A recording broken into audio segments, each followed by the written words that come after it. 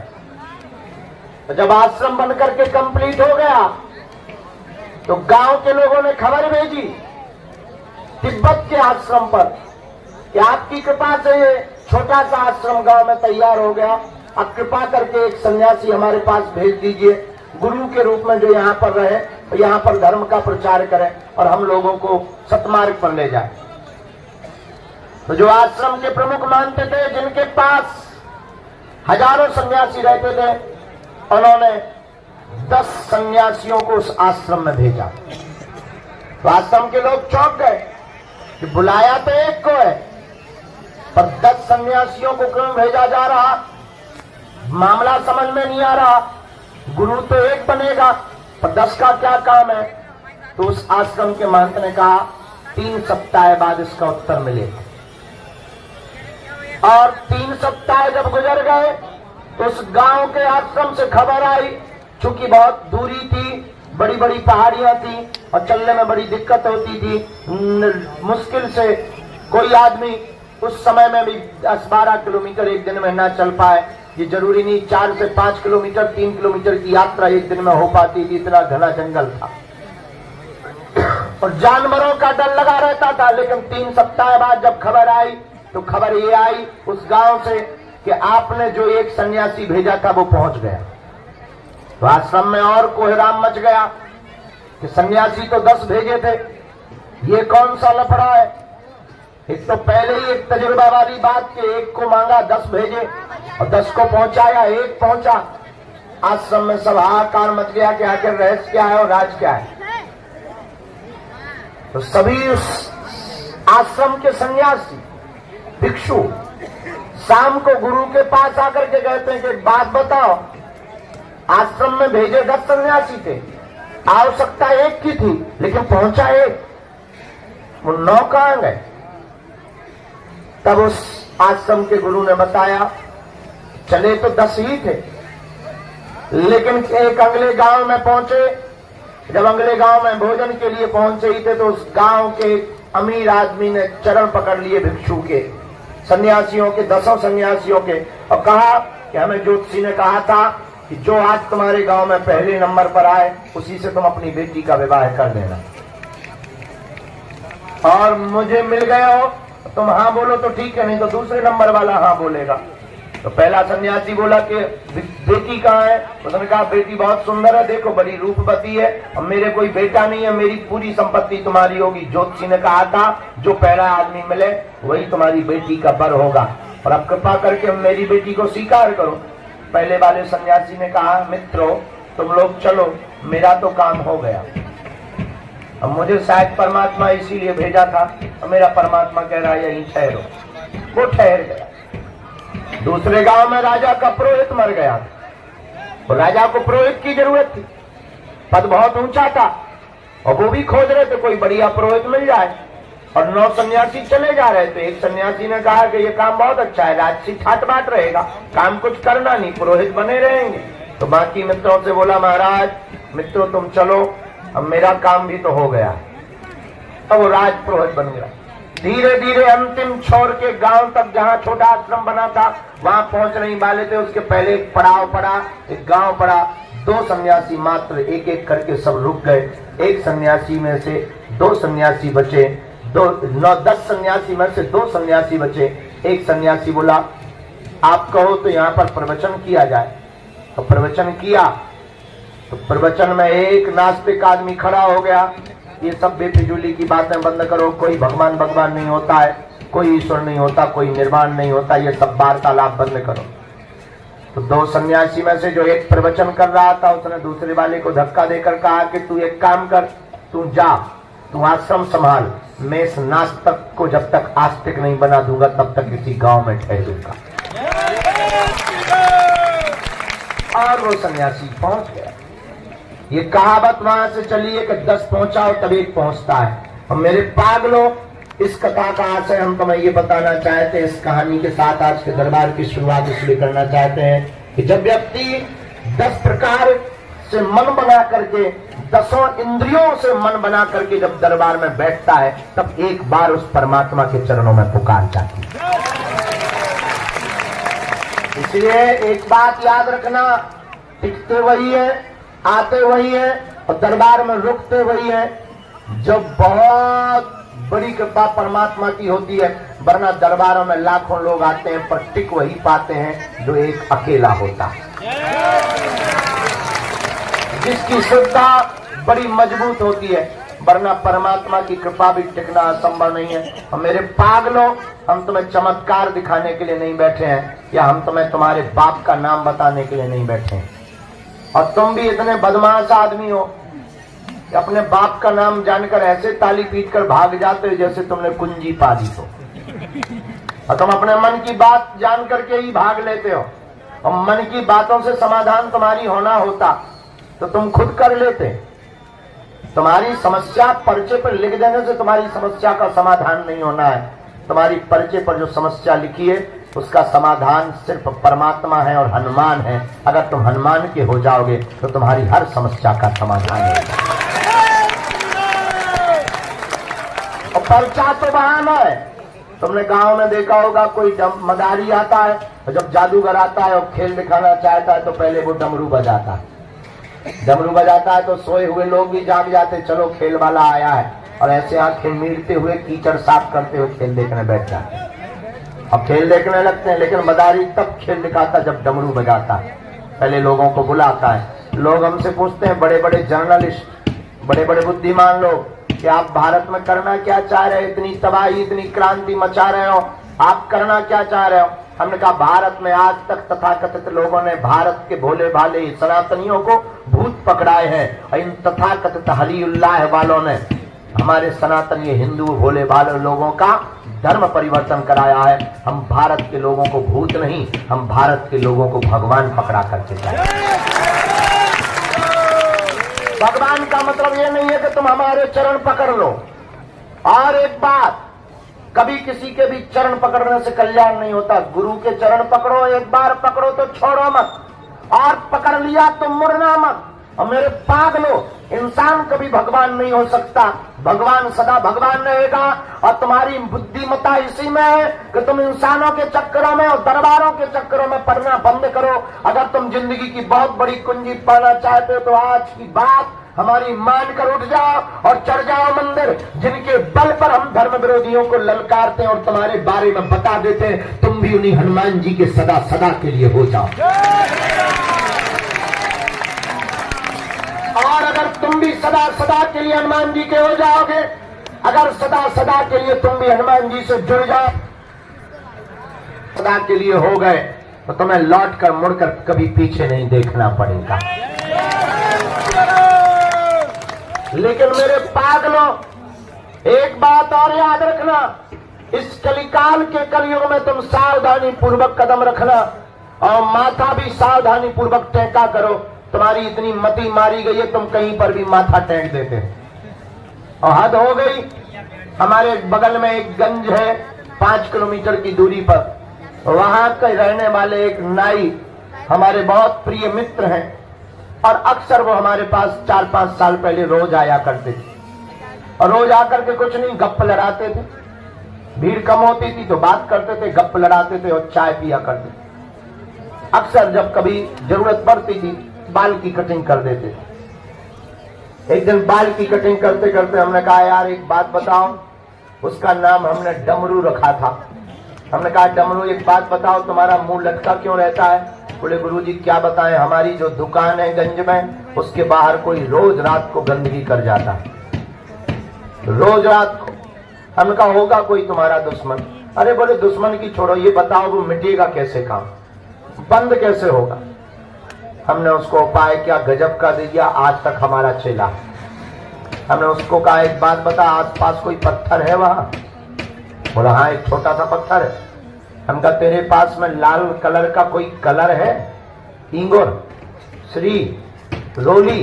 बोले है। हम कहा ठोक दे उस पर, लगा दे। बोले उससे क्या होगा? हम तो चुप रहे यार, सुन तो। हमने कहा तेरे पास में कुछ नारियल की खोपड़ियां हैं? नहीं है। हमने कहा यहां से भर के ले जा। एक बात बता, अगरबत्ती है? बोले अगरबत्ती से। हम कहा जली हुई लगा दे, बुझी बुझाई। बोले उससे क्या होगा? अरे हम कहा तू लगा के तो देख यार। और 10-15 दिन बाद नवरात्रि हो, नवरात्रि के बाद दशहरा हो, दशहरा के बाद वो फिर आया।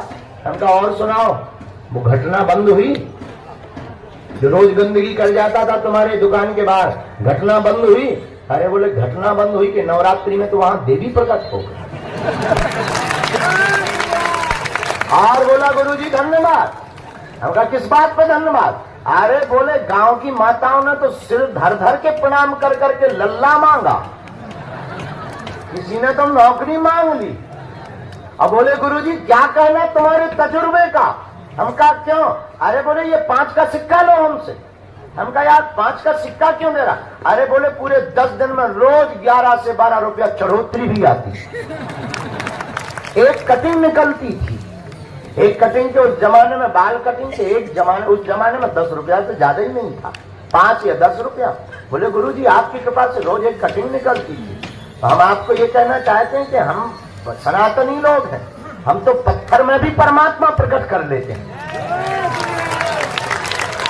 लेकिन सावधान, हम तुमसे ये भी बताना चाहते हैं, पत्थर में परमात्मा है, लेकिन परमात्मा तो सर्वत्र है। जरूरी नहीं वो पत्थर बागेश्वर का हो, तुम्हारे घर का भी पत्थर परमात्मा है। ये बात हम तुम्हें इसलिए बताना चाहते हैं कि तुम जगह जगह भटकना बंद करो, जगह जगह दरबारों में जाना बंद करो, तुम हमारे पास भी आना बंद करो।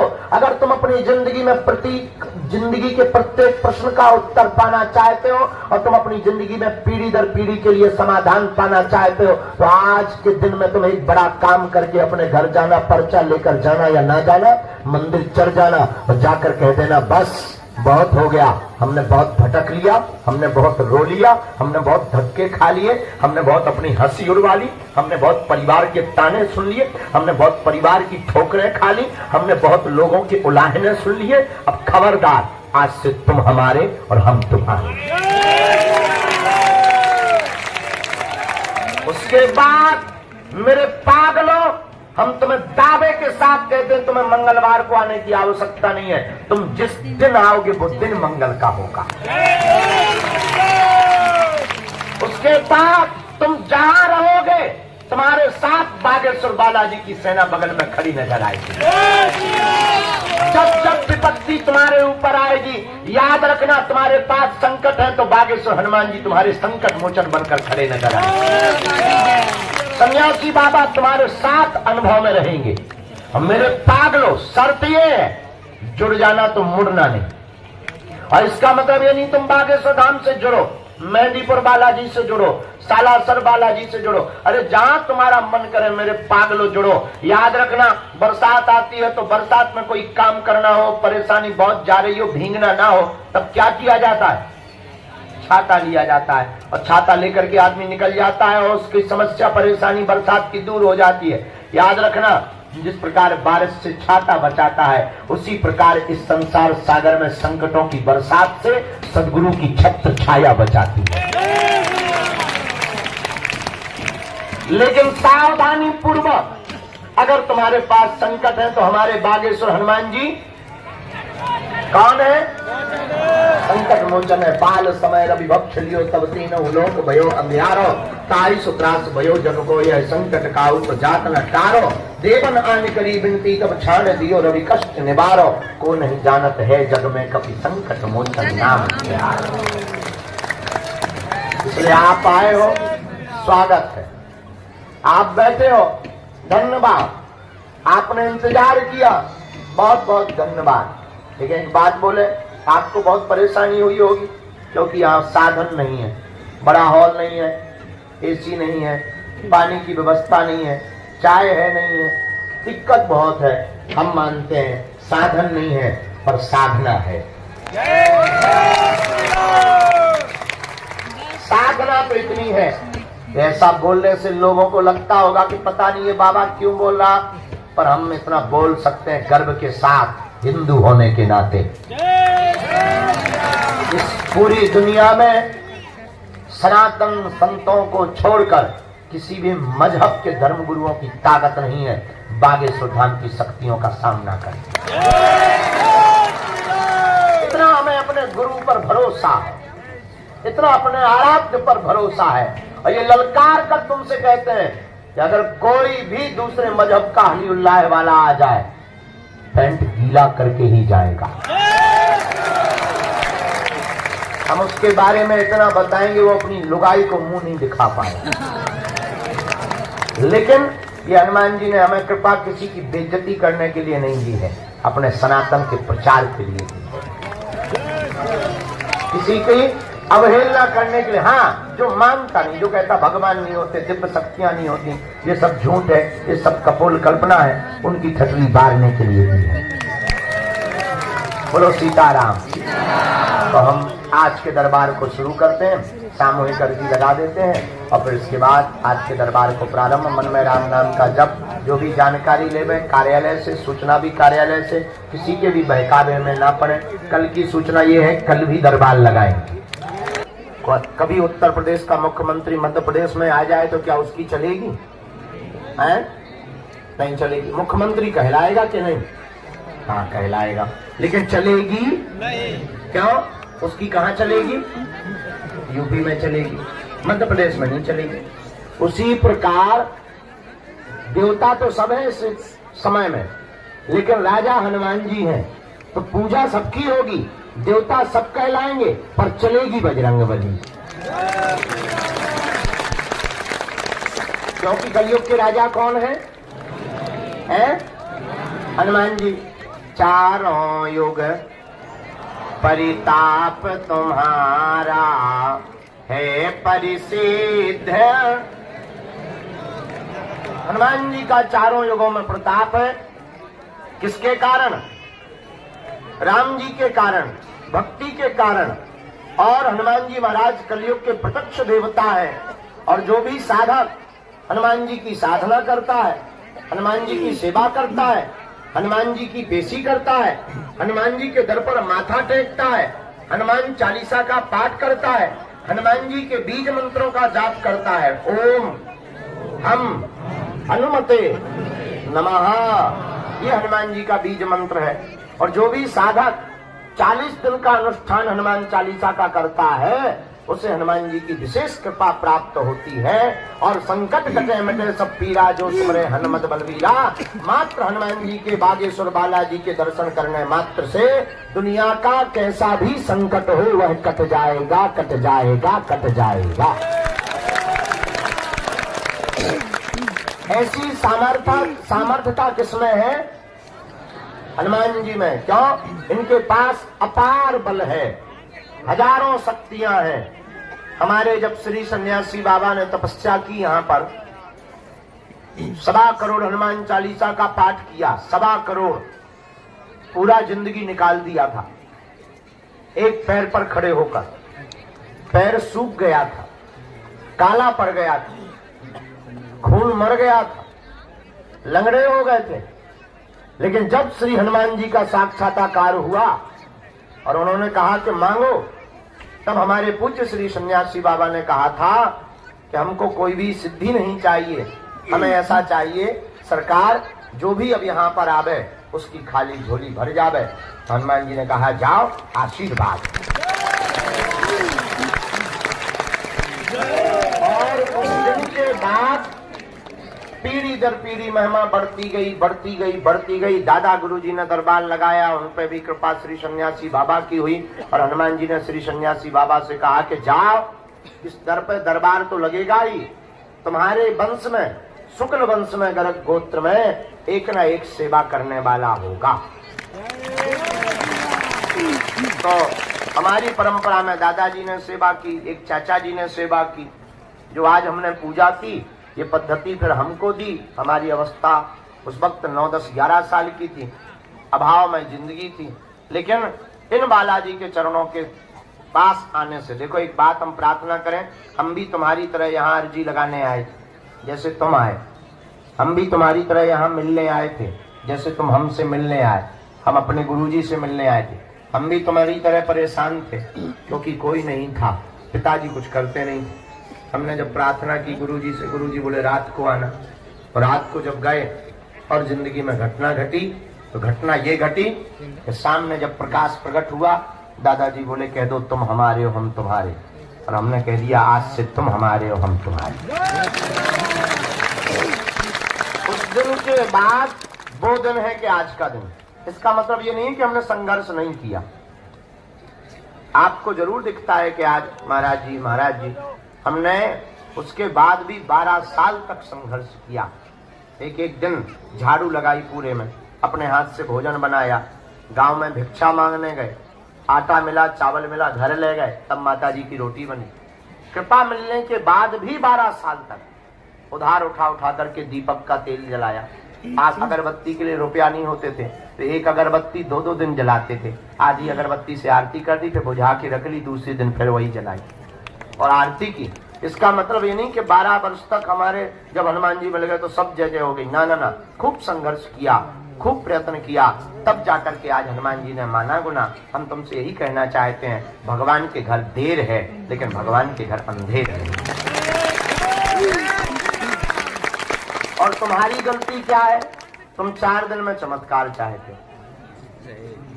तुम 5वें दिन सीधो जो है आज अर्जी लगाओ, 5वें दिन तुम लड़का चाहते, 3 दिन में तुम लुगाई चाहते हो, 2 दिन में तुम मकान दुकान चाहते हो, 1 दिन में तुम नौकरी चाहते हो, और 1 घंटा में पर्चा बनवाना चाहते हो, और 2 मिनट में मिलना चाहते हो। तो हम आपसे सिर्फ इतनी प्रार्थना कर रहे हैं, और हद ये है तुमसे 4-5 बार ना हम मिल पाए धोखे से तो श्रद्धा इतनी जल्दी टूट जात जैसे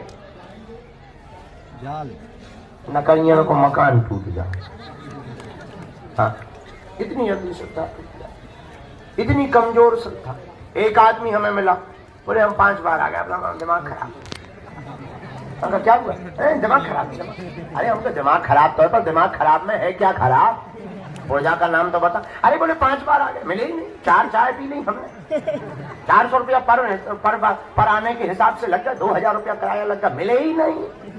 अरे हमका ठटरी के बड़ी 12 साल में हमें मिली, 10,000 साल में जब सबरी पे कृपा भाई। तुम जो बताओ, पेड़ लगाते ही फल मिलता है?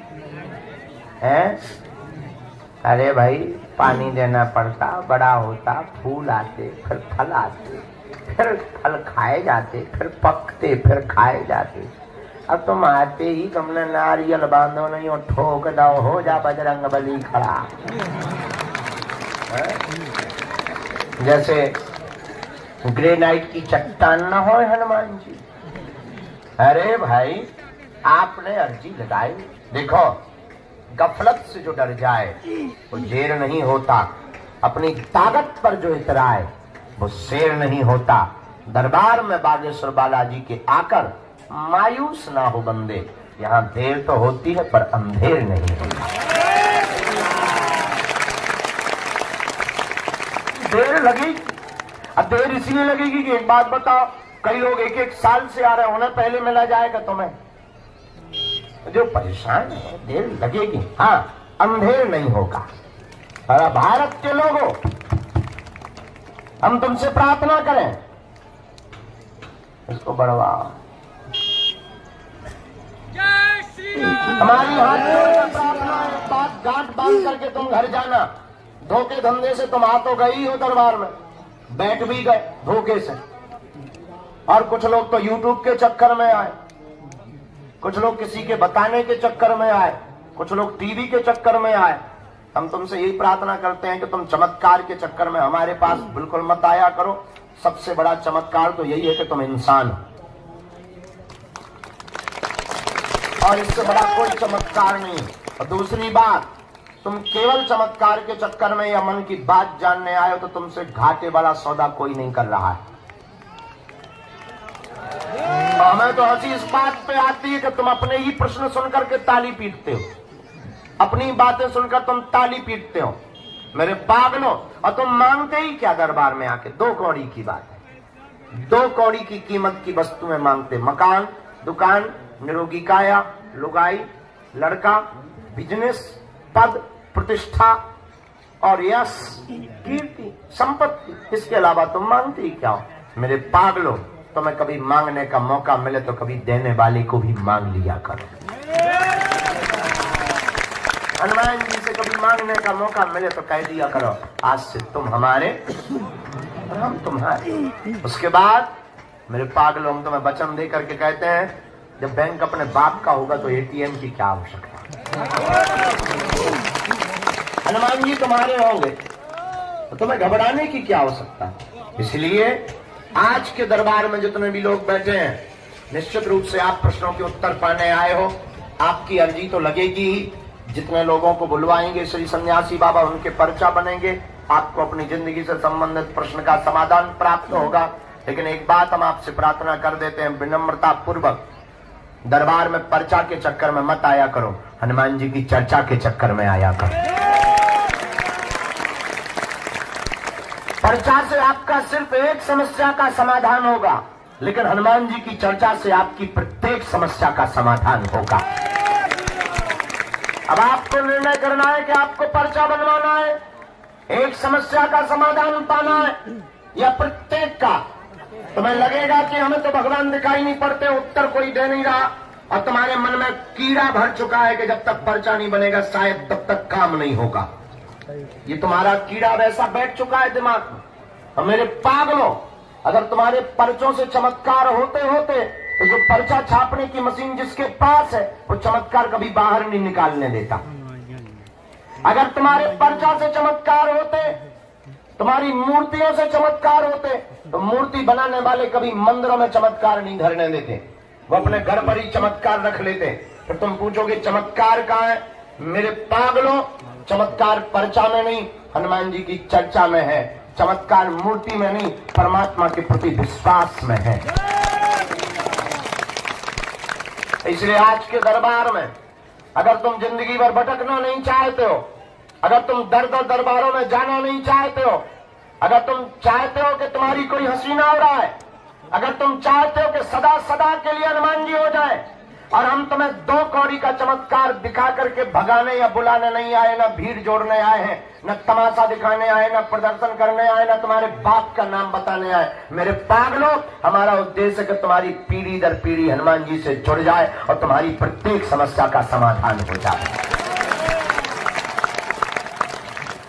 हम चाहते हैं तुम्हें दरबारों में ना भटकना पड़े, हम चाहते हैं कोई तुम्हारी खिल्ली ना उड़ाए, हम चाहते हैं कि तुम मजाक के पात्र ना बनो, हम चाहते हैं तुम्हें तांत्रिकों के चक्करों में ना पड़ना पड़े, हम चाहते हैं तुम्हें गुरुओं के चक्करों में भी माथा ना पीटना पड़े। एक परमात्मा है, एक गुरु, एक आराध्य से ही तुम्हारी प्रत्येक समस्या का समाधान हो जाता है।